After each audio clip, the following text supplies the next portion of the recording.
Chris McDaniel, formerly with Confederate Railroad, a famous country music singer and keyboardist for years, who turned his life over to Jesus. I got introduced to a drug called cocaine, hanging out with these outlaw guys.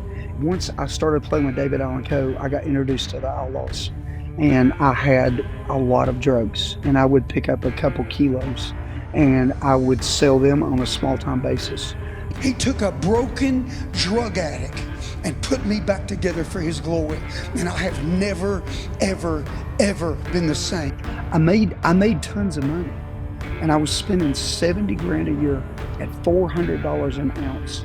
I was doing 7 to 10 grams a day. That's why I love the Bible. I love the parables. I love the stories and what you can pull out of that and apply it to your life. When you're an addict, and you have hit the pinnacle of the bottom of your life, and you hear a song like that, and you remember yourself trying to brush your teeth in front of a mirror, but you could never look in the mirror because what was looking back at you, you did not like him. Shame and condemnation leads to hiding. The Bible tells us it's God's kindness that leads us to repentance. I said, God, if you're there, I need an answer. I need a sign, something. While turning your life over to God is a one-time decision, turning your will over to God is a lifestyle. My name is John Eklund. I am grateful. I'm grateful to God. I'm grateful for my family, and I'm grateful for my church.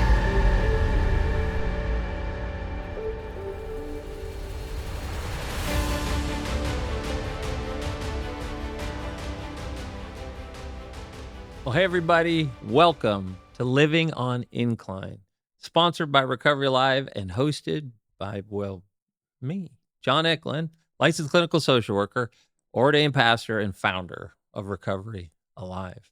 Now, on this podcast, you are going to be challenged to push past limits of mediocrity and all the toxic mindsets that have you stuck. Living on Incline is an invitation to fully explore your God-given potential with reckless abandon. We have a misery back guarantee on this podcast where settling is never an option, suffering is part of growth, and life change is guaranteed, or your misery back. The first day of the rest of your life starts right now. Well, hey, John Eklund here, founder of Recovery Live. We're talking about potential in our podcast, Living on Incline, sponsored by Recovery Live.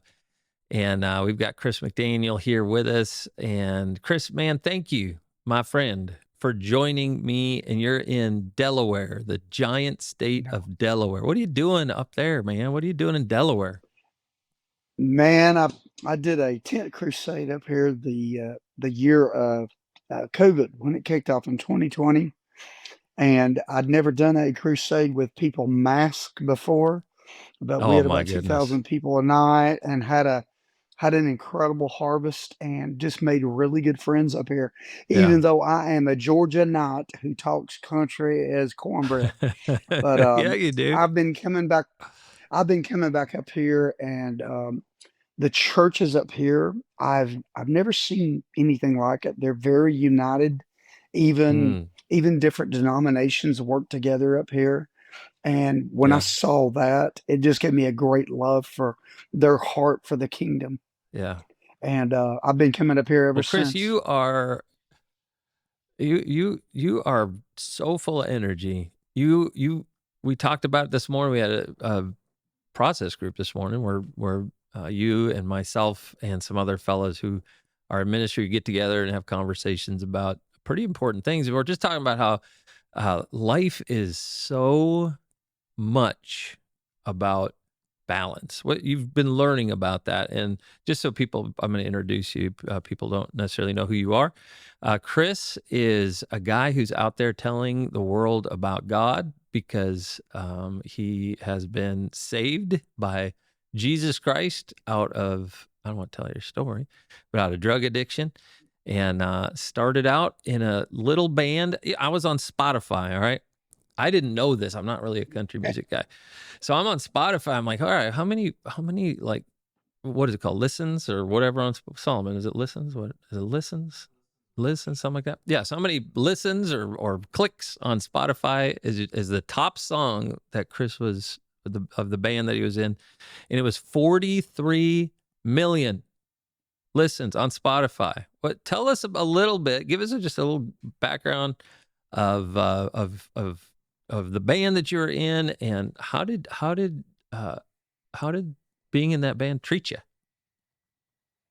Oh my goodness. Well, it kind of started off. I graduated high school and hooked up with this band out of Soddy Daisy, Tennessee. My dad said What is nothing good Saudi? ever What was come out that? of Soddy Soddy Daisy, Tennessee. What? How many is it? Soddy, Population? maybe 2000, but Okay. it used to be when I joined the band, they had led the nation in car theft per capita for 17 consecutive years. And my dad said, "Do you want to be known hanging out with hooligans like that?" I went, "Well, Dad, think about it this way. If you ever lock yourself out of your car or your house after playing with them a month or two, I'll probably be able to get you in." There we go. And my Hey, dad went, that's "You're optimistic. the dullest knife in the drawer, boy." But these guys, I boarded a 1958 Greyhound held together with duct tape and started my journey with them. And we broke down on our very first journey, 17 miles outside of Chattanooga, put some more duct tape on that bus, and we hit the road. But we were playing the bars, and through playing some of the larger bars in the country, we became the David Allen Co band. And anybody that knows anything about outlaw music, he was a notorious outlaw, literally was an outlaw motorcycle gang member. And then we spent about 2 years playing for Johnny Paycheck, and he was a Hell's Angel. Now, when I graduated high school, had never drank, smoked, cussed, done anything. I was a virgin. And when you change the atmosphere like I did, your life changes. Next thing you know, I was the wildest guy in the band. And I got introduced to a drug called cocaine, hanging out with these outlaw guys, and played with it for a while. Yeah. And most people that know me know I don't really need drugs. I'm pretty jacked. But right, Chris. So anyway, just real quick, like, so you said you never drank, smoked, cussed, you're virgin. no, So, yeah. what was it that made you cross the line? Like, what you've made a lot of good choices up to this point. Like, what is there one or a couple of things you'd say, this is what got me to a place where I'm like, I'm ready to just start exploring, to start experimenting? What was there? One thing, a few things? Was it environment? Was it peer pressure? It was a little of all of that. I was the first time I was at a place in Daytona Beach called Finky's. Everybody played there. The Allman Brothers, when they would break up, Greg Allman would come in and go sit and bring his band, the Greg Allman band, in there. But I went in and we were playing for a week stint there. They had a concert on Sunday night, and it was Steppenwolf. Get your motor running. And but Leon Wilkerson, who was the bass player for Leonard Skinner, Norman Fink, the owner, introduced me to Leon. And we were hanging out, drinking a little bit. And I wasn't a big drinker at that time, but I wanted to fit in. And he took me in Norman's office and dumped this big pile of white powder out. Says, "Here, man, do one of these." Wow. And I went, "I've never done that." And so, "What is it?" He said, "This is cocaine, man." He said, "You'll have a great night." And I'm sitting here going, I'm with the bass player of Leonard Skinner, man. Can't say no. I can't say no. And I tried it, and I did feel the rush from it. But like I said, I'm jacked up anyway. I'm the worst case of spending money on drugs you've ever met in your life. I just don't need it. But man, peer pressure, the environment changed when you're hanging out with outlaws and Hell's Angels and just that lifestyle. Yeah. And then you're staying up till 2 and 3 in the morning, and then ladies came into play, and it's funny how the ladies love drugs. Yeah. And man, there was an endless supply because we were tied up with these motorcycle gangs. Before you know it, I would end up being a dealer and would put things on my bus and would bring them to Chattanooga, where they would disperse from Chattanooga to Ohio, then go to Chicago to New York. How fast? Like how fast between, I have a couple of questions because I've heard, you Yeah. hear these stories. They're very similar where kind of an innocent person comes into fame and all of a sudden they have an introduction story. This is how I was introduced. And it's usually somebody that they look up to. They're very Yeah. similar what you're saying. I think VH1 used to have like behind the scenes music stuff where it was like the same story. My question is, what would motivate somebody who is famous to feel like they have to give that to a young kid? Like, you're like, what? That's what I'm always wondering is like, why did that guy introduce you to this stuff? What's in a person that says, this kid needs a pile of cocaine in his life? What do you think that is that would get someone who's famous, has everything, sees this innocent kid? What is that? What do you think that is? One of my favorite songs I've ever heard in my life was by Ronnie Millsap, and it was entitled "Misery Loves Mhm. Company."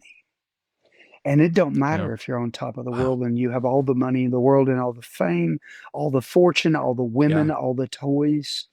There's a point when you realize what you're doing, as Solomon said, it's The meaningless. chasing of the wind. All this stuff, chasing of the wind. You are just trying to keep up, as they say, with the Joneses. And I think that's where Leon was. And he just wanted to invite, he liked me Mhm. because I had this big bundle of energy and found out we were going to be playing there. So he wanted to invite me into his world so he didn't have to be Yeah. alone. Huh. I think most people start in addiction. They don't want to isolate their self.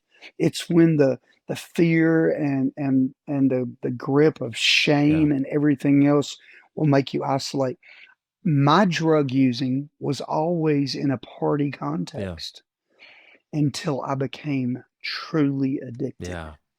And then everything would make me isolate because, John, I think, for your viewers, not being crazy, but y'all see, these are glasses, okay? So I take my glasses and I put them through my nose. Oh, Lordy. That's the kind of damage I have done to myself. Oh. Today I'm a school speaker, and I do probably 60 to 80 school assemblies, and I use a lock, and I put the lock through my nose. Or if I forget my lock, I've got a hook on my keys. I put them through my nose, Wow. and then I swing my keys in my nose. And listen, the kids, you can hear a pin drop all through the auditorium the rest of my speech. Or And a vomiting. lot of the Or places, vomiting, which I or vomiting, yeah. Oh, when I get do it. that at first, I miss such and such little grandmothers come up and they get on me. You should never do that in front of anybody. I went, Right. no. I said, ma'am, if you knew Woo. how many people I have led to Yeah. No, Jesus, that's beautiful. because they see how far Mhm. my choices took me and what it took away from me. No, this is a tool. Yeah. Now, I created this tool, but God turns it around for his good or for our good and for his glory. Amen. So so between your first 1984 is when I first started playing with the band. So, and then Okay. Let's even back up a little further. We're talking about potential, and what I really want, my exploration. This podcast is, I'm being a little selfish. It's partly for me. I want to explore like what is it about certain people. You and I were talking about this, where they want to find out what they're capable of. Some part of you early on felt like you wanted to find out how gifted you were in music, so you took talent, playing the piano. That's your instrument of choice. Guys like you, you probably play anything, but took the piano and said, I'm going to go next level, and I'm just going to practice. I'm going to work at it, and I'm going to be at the top of my craft. What drove you to be such a great musician? What was it that early on got you to go like, I want to find out what I'm capable of musically? What got you going? I'm sure other bands, examples, but can you talk on that a little bit? Oh, I'd be glad to. Well, I grew up in church, John. Okay. And if Bill Gaither didn't write it, or it wasn't in a hymn book, I didn't know it. Okay. And my cousin Neil built this place called the Chicken House. You know why they called it the Chicken House? Because it was a chicken house. Yeah. And we had like a hee-haw theme in the back. They had a band, and we sang I Saw the Light, Just a Little Talk with Jesus, I'll Fly Away, but they did another kind of music I'd never heard. and it was country music. I heard for the first time, thank God I'm a country boy. And I love stories. That's why I love the Bible. I love the parables. I love the stories and what you can pull out of that and apply it to your life. So I was drawn into the music because country music is nothing but a song. It's a story put to a Yeah. song. And I love the beat. I love the rhythm. And I got hooked up with a band because at the chicken house, my cousin Neil made this statement. I said, Neil, I'd love to play with the chicken house players. He said, maybe in a couple of years, you'll be good enough. Ooh. I want to tell you something. Drove you. You tell me I'm not, it drove me to Yeah. a place to sit at the piano 12 hours a day, Yes. to do everything I could do.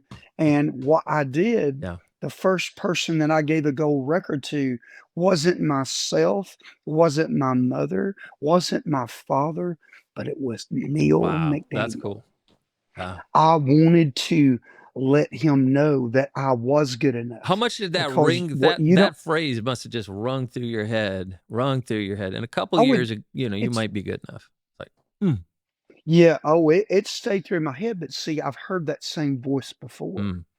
But that voice was from inside me because I didn't know my real dad till I was 18 years old.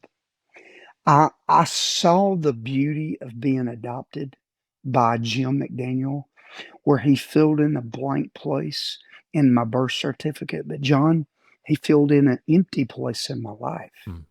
But at the time, he was a Walker County Sheriff deputy, but he was going to school to become an engineer. And when he became an engineer, he got very busy with life. He and my mother had another baby.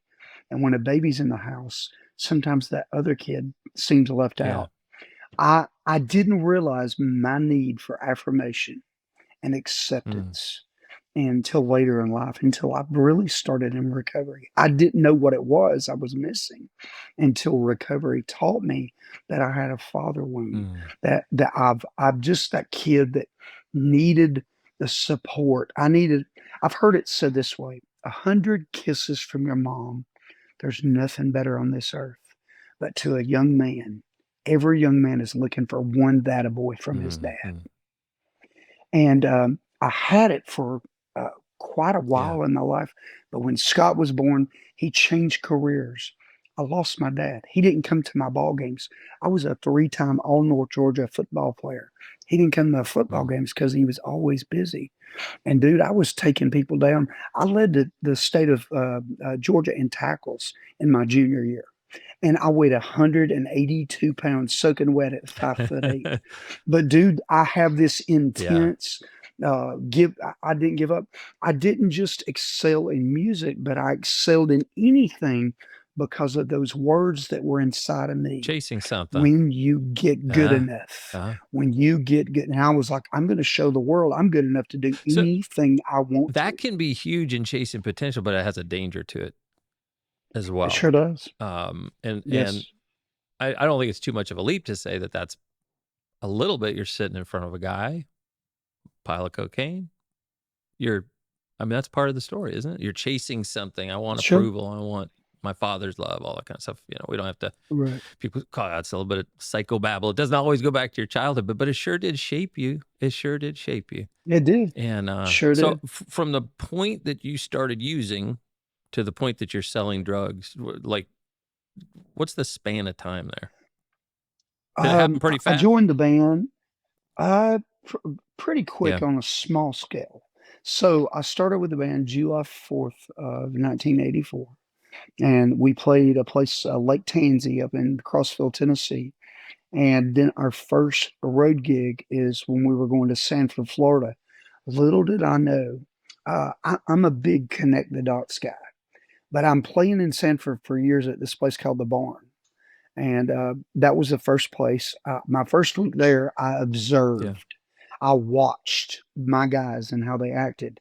By Tuesday of the next week, we were there for a 2-week stint. I called my mom on a Tuesday and went, these are the wildest guys I've ever seen in my life, Mom. They throw up, they wipe their chin, they drink more. They're disrespectful to women. I said, Mom, I've never seen anything like this. She said, baby, I'll send you a bus ticket and you can come home. And I made this statement, we're good, Mom.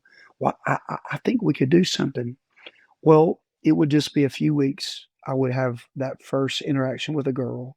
I would have my first drink, and I did my first drinking, but I think it was probably 1987.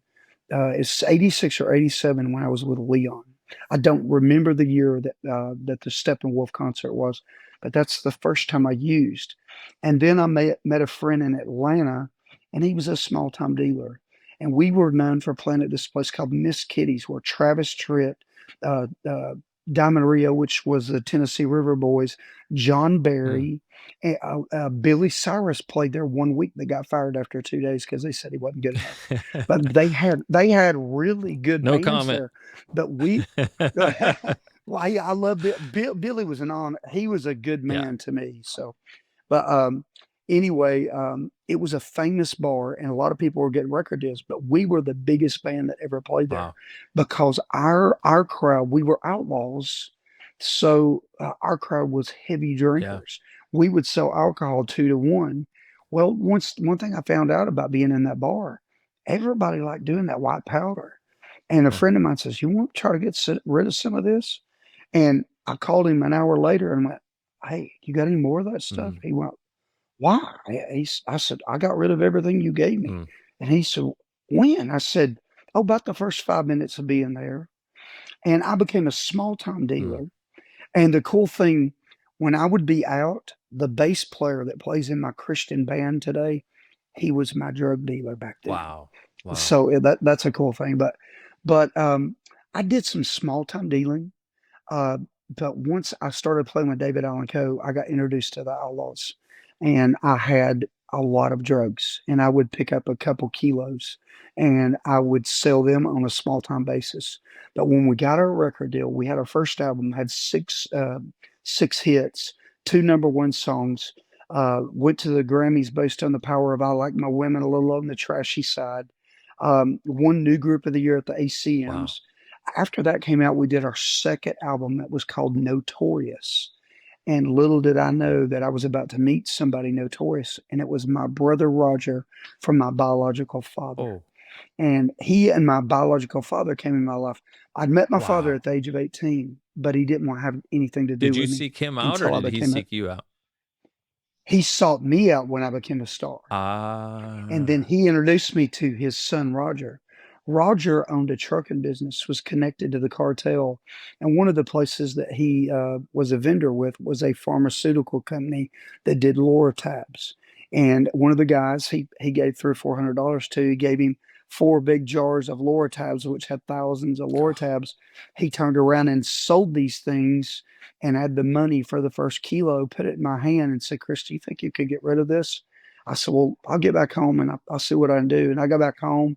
He gave me 2 ounces just to go get rid of that kilo. And I called him that day and I went, "Hey, if you can get me 4 more, I've got them going Now already." your band He at went, this point, your band is taken off. we've already won New Group of the Year Right. and been to the Grammys. Yeah. So what on In the earth? midst of it, it was this. John, I had my band. They were my band of brothers. But my real biological brother came in my life. That's And I had this absence of a Mhm. father. And dude, to have a big brother, and I played with cocaine, but he was a major dealer in cocaine. It was kind of scary, but man, some of the stupid things I've done. I've flown down there to see him and wore compression shorts and put 12, 13 ounces in the compression shorts, put on sweatpants and flew. That was back before they could really see everything through those x-ray machines, you know. But dude, I should have been in Yeah. prison for years and years and years. But the grace of God kept his hand on me. I got pulled over one time and I felt that there was somebody following me because I kept seeing people go to their hands in cars. And at first I thought I was paranoid, but then it got real. And I pulled into a convenience store and all I had was 2 ounces, but I flushed them down the toilet. And as soon as I walked out, I got dropped on the floor. Wow. If I hadn't have flushed that stuff, I had nothing in my car. But no, I didn't do anything in my car. I always made sure I got back home at that point. Uh, but the police didn't even want to take me down because we were Chattanooga's band. Mm.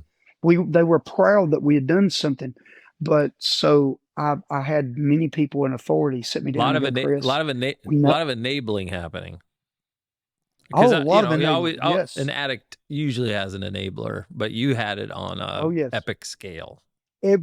Epic scale. The band was okay with it Mhm. because if I was a dealer, they could do my drugs. Huh. We didn't have to look for it outside. So I had the band enabling me, and then I had the police department pull me to the side and went, man, we've got pictures of you doing stuff with your brother. We know what you're doing. We've got over 3,000 pictures. We can put you in prison, man. Jeez. Stop this craziness. But John, I quit dealing. But that's when I became a consumer. Yeah. I made tons of money, and I was spending 70 grand a year at $400 an ounce. I was doing 7 to 10 grams a Oh, day. That's enough to kill 5 men easily yeah. every day, and I did it every day of my Well, you life. said, My tolerance was, yeah, your tolerance it goes was up. unreal. So the Yeah. crossover from going, John, I didn't need it. You're like you're the Energizer Bunny. Anytime I'm around you, I'm like, the guy doesn't sleep. He's just going from Yeah. right now. You're going from church to church, jail to jail, prison to prison. You say no. Yeah. Very rarely do you say no to any opportunity to tell people about Jesus. But so I didn't need it. But then something happened where I did become actually addicted. I'm thinking physically, psychologically. Started to get to a place where I cannot put this down if I want to. What was the crossover?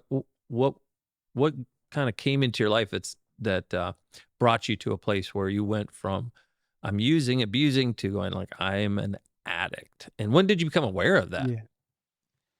1997, Roger died from an Oh, overdose.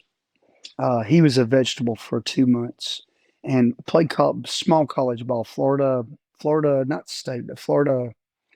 I don't know. I forgot. It's one of like Florida, one of the small colleges.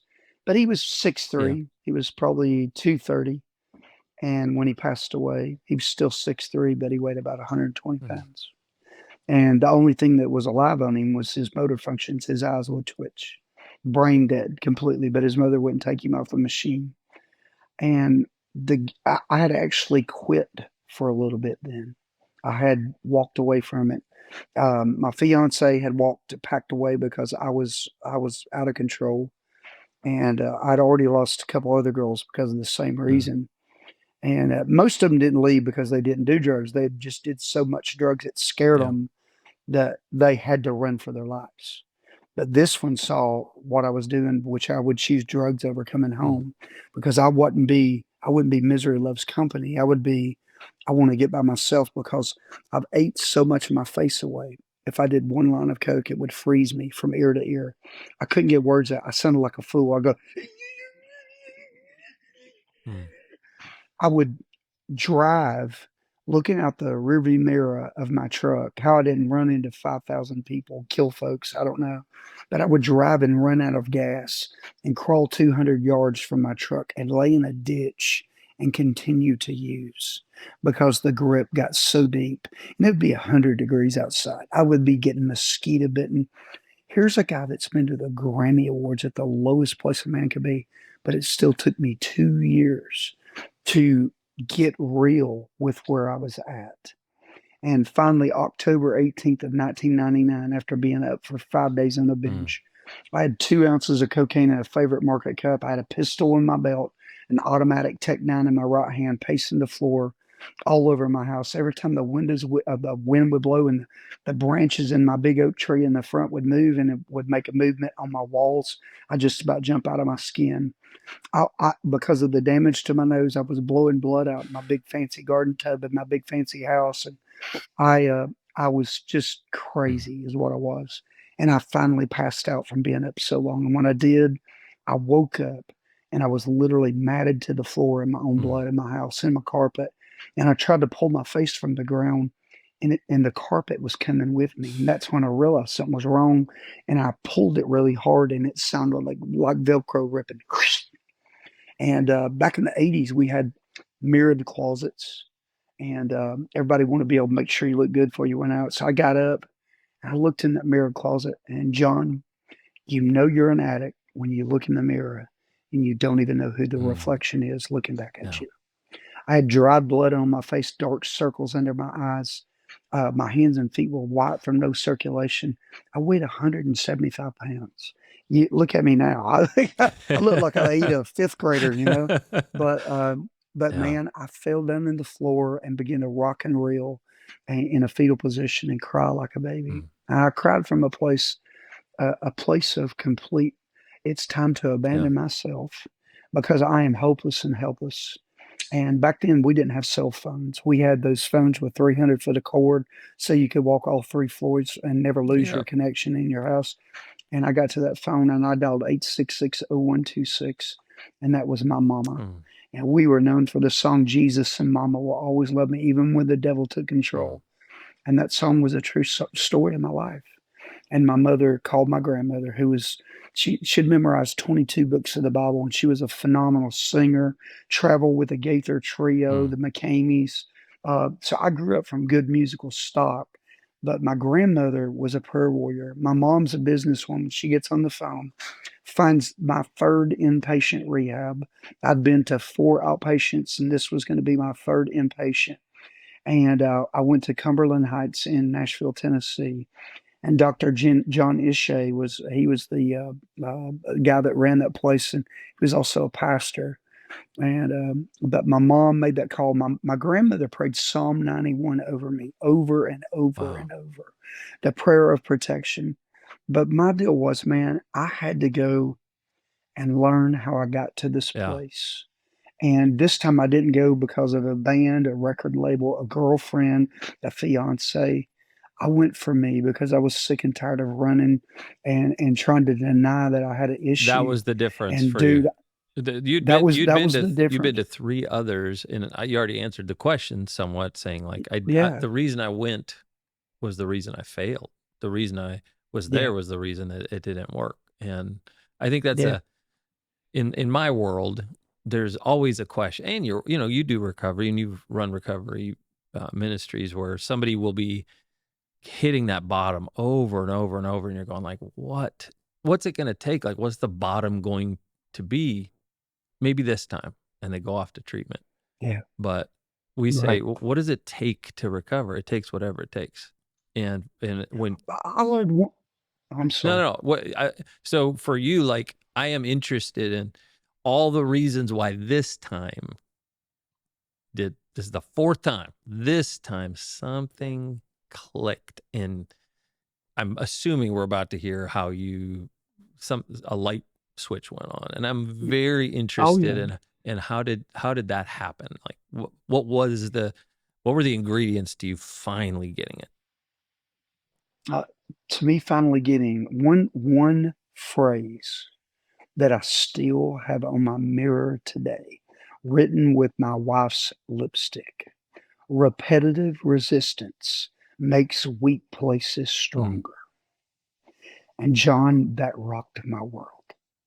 I had said yes to everybody and everything. I was a people pleaser. I wasn't just an addict. I did it to gain affirmation.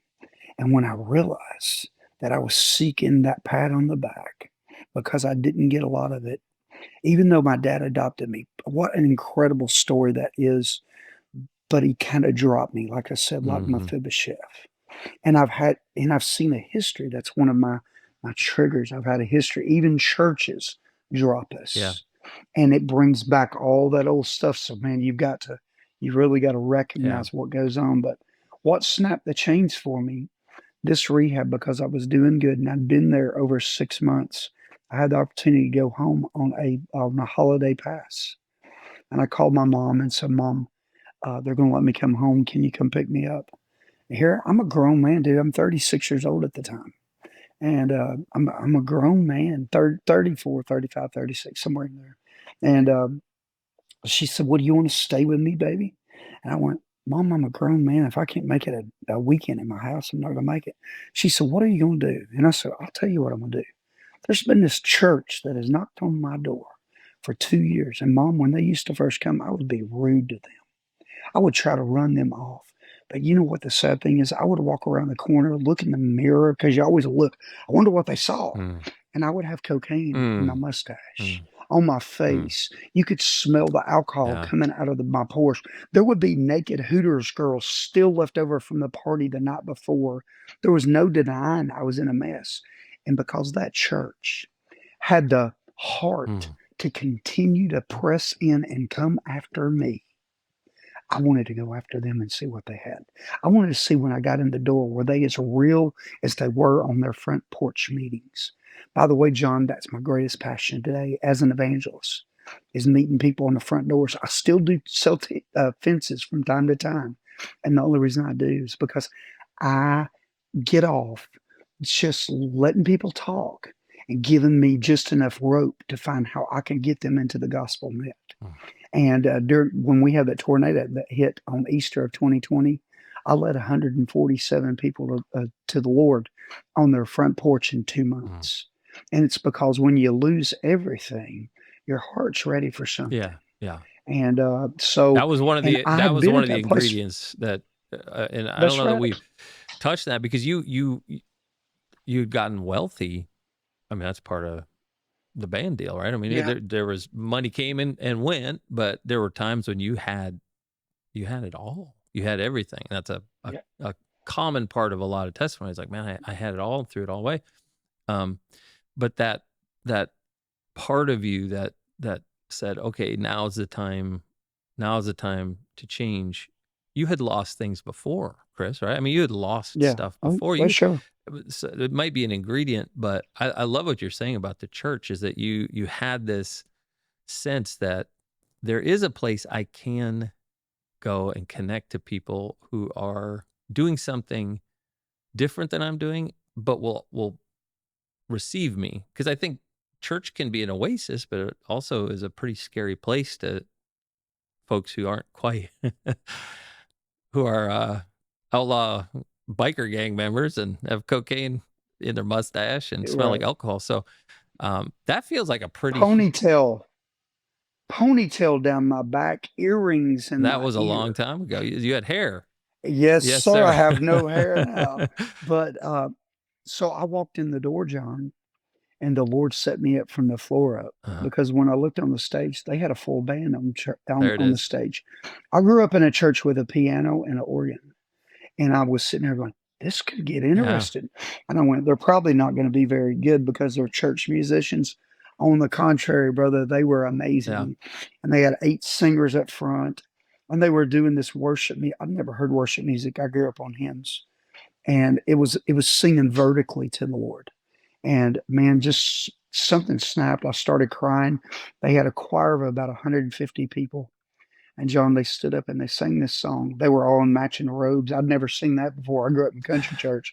And they sang this song, "Thou, O Lord, are a shield for me, the glory and the lifter of my head," out of Psalm chapter 3. And listen, bro, Goosebumps.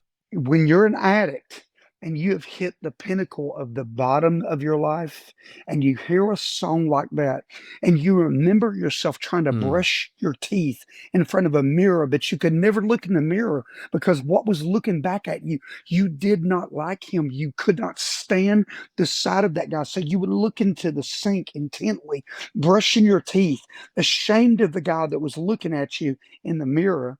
And I hear this thing. If I had taken the shield of faith and I learned a song in vacation Bible school about the armor of God, and I did not apply it. I was a believer. I walked into the world and I opened myself up. My head got damaged because I didn't have on the helmet of salvation. I didn't protect my ears from what I would hear, my eyes from what I would see, my mouth from what I would speak. I didn't have the breastplate of righteousness on to protect my heart because all the issues of life flow from that. I was walking around, I was a contradiction of lies and thievery and everything else, just everything that was demoralizing. I didn't have the belt of truth on. I was a product of the father of all lies. There was no shoes of the gospel of peace. I was walking in fear, condemnation, guilt, and shame, and everything else. So, man, when I hear this song, "Thou, O Lord," I went, man, if I'd taken the shield, I could have protected myself. And then I went, "You want to lift my head? Well, Lord, in a way you have. You used these people and their determination to get me here in this door so I could encounter something that's real and living. Man, I sit there and I was like, I'm getting rocked. And this is when it broke for me. When that song was over, you would have thought it was 2 o'clock in the morning and they were letting everybody out of the bar and they're playing Sweet Home Alabama or the perfect country and western song just to get people out the door and let them go out and everybody's cheering and going crazy. This church went berserk. Wow. And they gave the greatest ovation to Jesus I've ever seen in my life. And then the pastor walked up and said, I've worked 25 hours. You know, we carry iPads today. I'm sure you preach off an iPad too, but he brought his notes up. He said, I've worked 25 hours on this, but the Lord has told me that there's somebody here that needs a radical touch from Jesus. And I don't know if it's a senior. I don't know if it's a young adult. I don't know if it's one of our students. I don't know if it's 30 people or if it's one. But all I know is I've got to change my message. And I don't even know where I'm going. Church, would you pray with me? And he has this hesitation. And in that hesitation, I felt this thing inside of me it was sobbing deep. And I was like, man, that's going to be good for somebody. I wish it would be me. Yeah. Man, I wish it would be me. And I wanted what he was offering and didn't even know what it was going to be. And he said, everybody, take your Bibles. And the Lord has directed me to 2 passages of scripture. We're going to come out of Jeremiah 29 and we're going to come out of Luke 15. And I'm going to pray that the Lord will marinate this together and make it jello. And John, you know me. I'm a big boy. When he said jello, he had my attention. But he took Jeremiah 29:11, and I've been a Celebrate Recovery ministry leader at 3 different campuses. And in the state of Georgia, I had one that ran over 400. Liberty, that your buddy Scott Young, that was my campus for 5 years, and we ran 400 at one time there. And the one that I just left, we had 274 people there the last service I did. I've been able to do some pretty cool stuff, but I want to tell you that day when he came out of Jeremiah, I've heard Jeremiah 29:11 come out of everybody's mouth in recovery. But that day, I guess it was the first time I'd ever paid attention to that scripture. And I processed it, just like your process groups. We ask questions about where we're at in our recovery. So it was like this. I know the plans that I have for you. And then I went, well, these were my plans. And I fulfilled everything I tried to do. And my plans prospered me. I sold 6 million records. I got a great house. I got a great rental house. I've got a place up in the mountains to go trout fishing. I got cars, boats, motorcycles. I dated Miss Virginia, Miss Arkansas, but they've all left. And then the reality came in. I was 2 months behind on everything because I went through every dime I had. And so there was no hope and future in the way I was living. I missed verse 12, and then he moved to verse 13 and said, if you'll seek me, you will find me. When you seek for me with all your heart, I will be found by you, and I'll bring you out of captivity. And man, when he said that, I went, this preacher might be talking to me. And then he flips to the prodigal son story. And John, I couldn't hold it back. I literally was crying so hard in the church and thinking, man, see, these people aren't real because they've got to hear me because I can't stop. Because I hear the story of the prodigal son who says, give me, give me, give me. And that's who I was. Give me, give me, give me. All you can give me, world. I want everything you got. And I forgot what that little boy who used to follow the Lord, the peace and the security and the purpose that I distorted and I abused and I took to the farthest left I could go and dropped it off a cliff somewhere.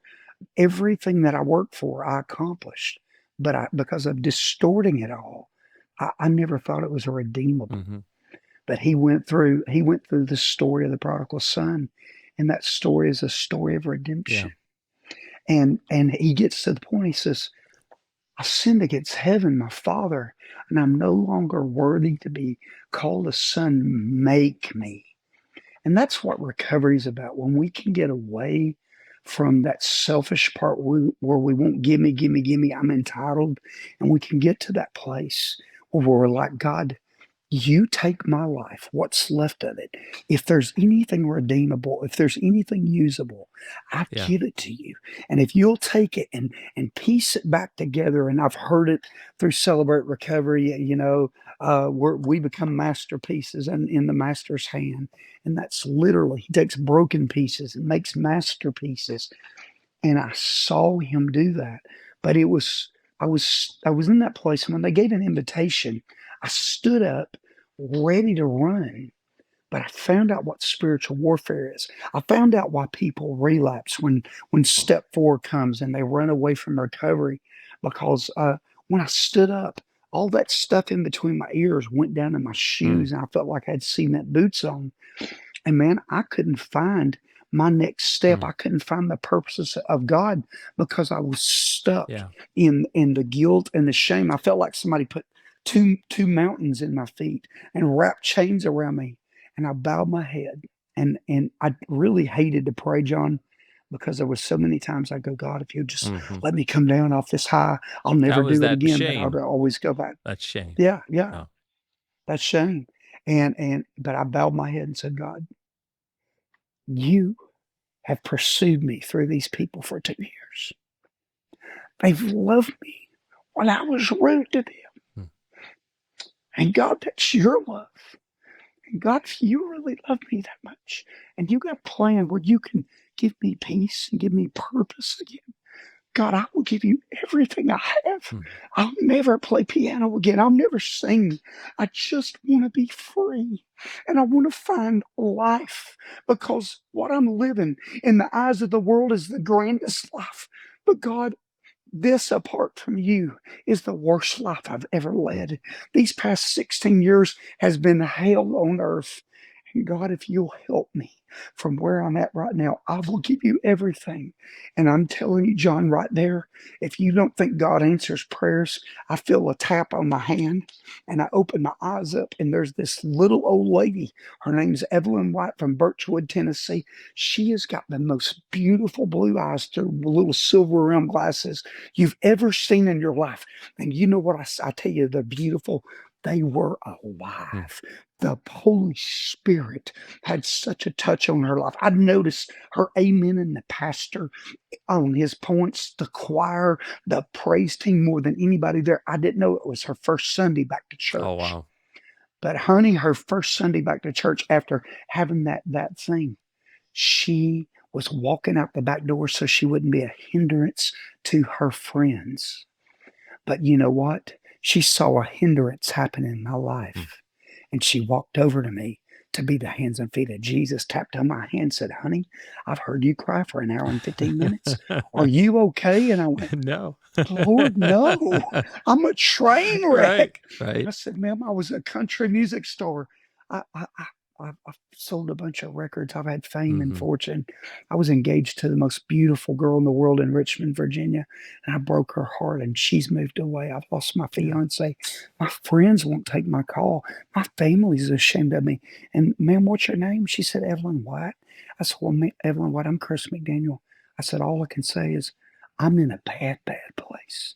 And you know what she did? She stood up on that walker about 2 inches, and she had fire in her eyes like she wouldn't believe it. She goes, hey, baby, I want you to know that's a lie straight from the pit of hell. Today, you're in the fixing place. You're in God's hospital. And Brother Chris, guess what? I've got to go to a doctor and have a checkup on my hip. My appointment's at 8:30 in the morning. And I want you to know that doctor, that goomer in there will make me wait probably an hour. But the doctor that's here, he's been waiting on you. Wow. And I believe with all my heart that God sent me over here to help you. Do you want some help, Brother Chris? And I'm serious, John. I must have scared her because my eyes were about the size of a big old plate that we use at a homecoming dinner that you got piled 2 foot high full of food. And she went, are you okay? And I went, ma'am, you ain't going to believe this. She said, what? I said, the only thing I asked God for was help. Yeah. And she said, God sends help in funny packages, don't he, baby? And she grabbed me by the hand and said, let's go talk to Jesus. Yeah. And the Bible says that two are better than one. And if one falls down, the other one can pick them up. John, I didn't get picked up by a strong ex-football player, ministry leader like you. I got picked up and humbled by an 87-year-old saint that couldn't even walk on her own, had to use a walker to get her from point A to point B. But the deal is, she used that walker to take my pile of brokenness from point A to point B. Beautiful. And can I tell you what? I know within a shadow of a doubt, some people doubt my salvation from the first because I strayed, but the prodigal son left the home too. Yeah. But I want you to know, I know within a shadow of a doubt that God did something new in me, and I became something that nobody has seen since. I have laid hands on the sick. I have seen them recover because my faith is huge. I've got a nonprofit, and we average putting 153 people since 2016 into cross-center recovery programs.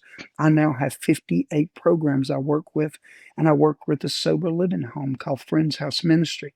We've got 3 houses in the Veterans House, and Monty called me yesterday, and he's about to spend $400,000 on another house because we don't have the room. Yeah.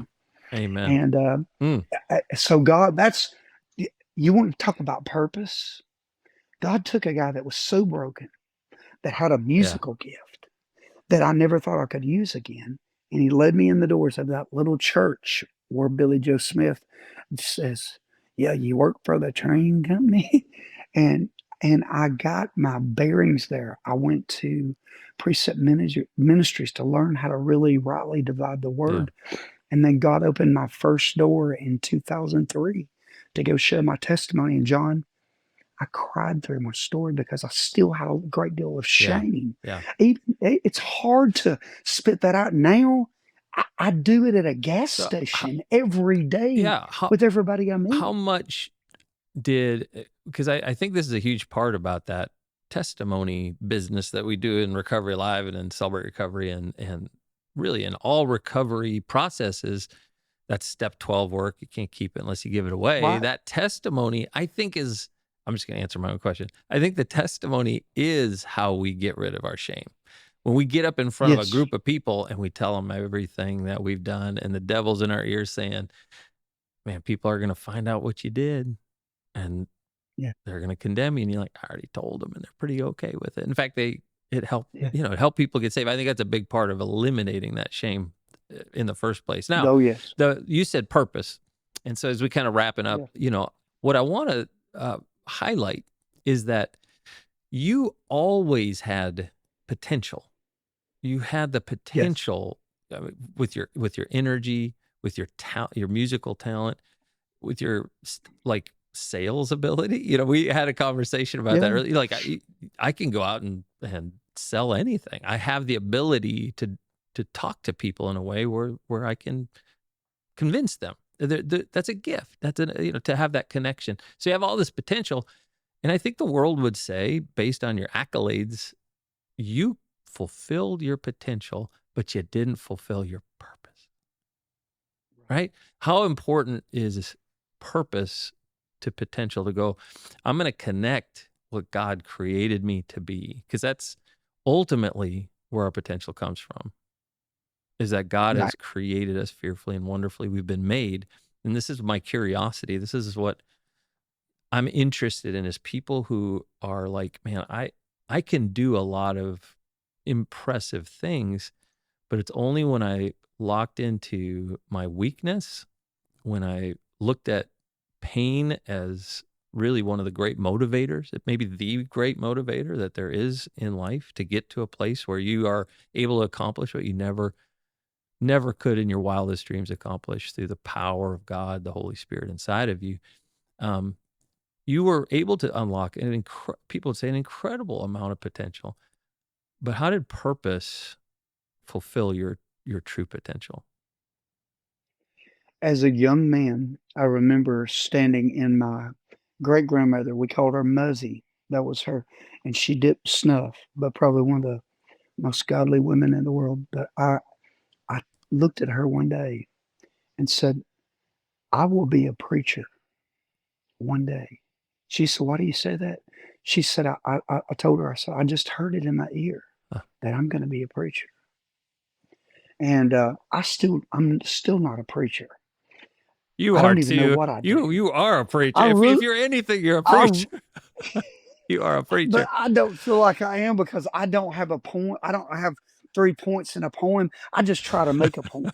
But And a John, the poem. way I speak, the way I speak is like a movie. I see the Right. word like a movie, and that's how a songwriter does Yeah. things. But I had to come with grips. Well, me and Beaver have a saying: where purpose is unknown, abuse is inevitable. Yeah, I like The that. abuse had Mhm. come, and then once you get to the other side of it, you've got to dig into, why am I created? Why am I here? What does God have for me? I know the I've already plans proved I that what have for I have you, for as you, I know yeah, the plans that I have for you, yeah, right? So I know the plans that I had were to get me to here, and God, you've given me a platform. How do I take what you've given me and turn this around for your glory and for the good of that's worship. others? And Yes, yes, yes, and this is the deal, and I've been in an evolving thing. I'm a storyteller, but now, John, I didn't understand that vertical worship music. Even though it moved me, I didn't understand just singing to God. I always thought it was more effective to sing and tell your stories about God, because I'm not just in the church. I'm in the world more than yeah, I'm in the church. yeah, That's why I see 3,000 plus saved a year. I'm in a place where lost people are, yeah, yeah, and they connect more to stories. They don't understand worship. yeah. But I've evolved in ministry in so many different ways. Today, he's made me one of the most crazy worshipers out there. But I know my gift to tell the stories Yeah. through song, and it's all you got to do is give me a word, and the Lord has given me a catalog of things to pull from. A lot of people just have their deliverance story. Hmm. I've got stories every week of my life of what God has been doing Yeah, for the last 25 years. yeah, I wrote a book called Courage for My Life that went into prisons, and 11,457 men got saved. And it's about having the courage to find what your purpose is. yeah. That's it. It's to remove you from the equation, but what is your gifting and your skill set? What can you put on the table? There we go. Ask for God's There we anointing go. to saturate it, to grow it Yes. together, and then let it evolve into something that is God honoring. Yeah. But And what, that's what I have seen him do. as you're coaching people, discipling people, working with folks who, it's not just about, hey, get them saved and then I'm out of here, but like really connecting to people post salvation and helping them to discover what their next steps are. How important is it to address, like, this is, in this world you will have trouble. This is going to be you're Oh, going to yeah. wake up and have challenges, and that's part of the deal. You got saved, and I always say, like, salvation is a starting line, not a finish line. I think a lot of people go to the altar, get saved, and my life's going to be beautiful, strawberries and roses every day. But really going like when I wake up and I see there's another hill to climb, it can either get discouraging, or for me lately, I've been thinking, like, give it to me, like, bring me the next challenge. This is Yeah. what was that quote? Resistance. Repetitive resistance makes weak places That's stronger. it. That is it right there. It's like, I'm going to just give me more resistance because I want to get stronger in my weakness. I want to see God's Yes. power perfected in my weakness. And I think that's a huge part of the discipleship process. I see you doing that in people. I see you doing that. Maybe I'd love to have you back on. We're going to wrap this up, but I've seen you do that as somebody who's been hurt by the church. You've gone through some very difficult things, even recently, but you just don't quit. You keep pushing. You wake up. You face another challenge. You're traveling. You're on the road. People are getting saved. Really quick, in a couple of minutes, what would you tell that person who's gotten saved and they're kind of getting hit with that tough reality that, man, I thought maybe things would get a little easier once I got saved, but in some ways they've gotten harder and I'm getting discouraged. How would you encourage somebody? I love John 15. I believe for me, anytime that I feel things getting wacky and going to the side, I go back to John 15:5, where Jesus said, I am the vine, you are the branches. If you will remain, if you'll connect, if you'll Remain. plug in, if you stay, if you abide in me, you will bear much fruit. It doesn't say you might, you maybe, you'll, it says you will bear much fruit. But apart from me, you can do nothing. I try to show everybody that I work with the importance of that relationship, that vertical relationship with the Lord, to listen to the Holy Spirit each and every day. Don't get so busy that you don't pick time up to get into the Word, because if you don't, you're missing the greatest blessing in the Word. The Word will talk to you. It will guide you. It will encourage you. Hey, when I went through this season, John, I flipped it and turned it into a song. Yeah, I mean, I was let go out of a situation, and it was hard. So Psalm 55:22 says, cast your cares upon the Lord. He shall sustain you. He'll never let the righteous be moved in the midst of it. So what I do, you can do it any way. You might be a blogger, you might be a journalist, you might be a songwriter. What I do is I try to make a monument over that situation, so I can show the world and remind myself of the victory I have. So I wrote this in view of what I just went through. Have you ever felt life's burdens weighing on you heavy, so heavy that you could not bear the load? It's like standing in life's fire. You're feeling parched and helpless, believing your dreams went up in smoke. You're scared, you're uncertain, your big old heart, it's hurting. There seems to be no one to see you through.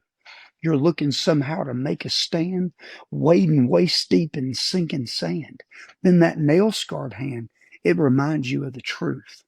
Cast your cares upon the Lord. He shall sustain you. He will never let the righteous be moved. In your weakest hour, his power is made perfect. He will lead you with his mercy and his truth. Our God will lead you with his mercy and his truth. It's a surrendered life. Come to him. He says, come to me, all you who are weak and heavy laden, I will give you rest. If you're thirsty, come get a drink of this. You'll never thirst again. If you're hungry, come eat this. You will be satisfied. He is an inviter into a different life of purpose and meaning. But it's when we plug in and stay connected, even though we don't feel him, see him, or notice his presence, trust me, he says, I will never leave you nor forsake you. He's just waiting to see what we're going to do apart when we don't feel his presence. Man, that's when I start digging even more for it. And that's what he wants. Because that's what he wants. Yes, absolutely. Yeah. And that's abundant life. I've given up on more tattoos at my age, but I've always thought like it'd be great to get the hold fast tattoos on the fingers. That's what it is. Remain in me. Hold fast. Chris, it's been a pleasure. Yes. It's funny because it's like you read my mind. I was like, I want a new song. I want to hear the lyrics of a new song, and you gave it to us. You read my mind, man. You are a blessing. Love your energy. Praying for your continued ministry. Thank you so much for just being my friend and being a part of our group that we're in. It's just been so refreshing to see your vulnerability and your ongoing relationship with God growing, and that you're a lot older than me, and but you're still going like, and you're still saying, I want to learn and I want to grow and I want to get closer to Jesus, and that is so inspiring. You are living on Incline. Love you, brother. Thank you so much for taking this time. Too, I know what it costs you to do this. So, man, I thank you. I love it. Are you kidding? It's my pleasure. Appreciate it, bud. See you, man. Bye. Hey, thanks again for joining us on Living on Incline, sponsored by Recovery Life. Would you do us a favor and just hit that subscribe button, share with your friends? And again, we want to explore our full God-given potential and see what we are capable of. So again, hit that subscribe button, and thank you so much for joining us on Living on Incline.